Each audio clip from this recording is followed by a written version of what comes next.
Hello everyone, in this video I'm going to show you how you can change your Instagram account type from personal to business or creator, or from creator to personal. Alright, as we know, there are two types of account on Instagram, namely personal and creator or business.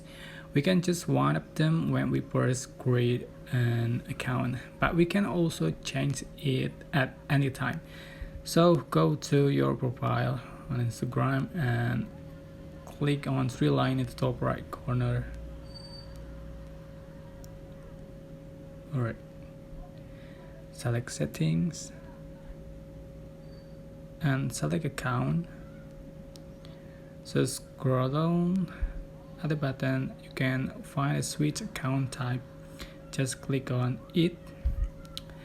So if your account type is personal and you want to change to business or creator, you can select switch to creator account.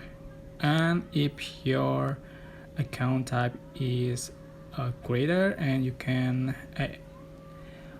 and you want to change to personal account, you can select switch to personal account, so you can change back at any time.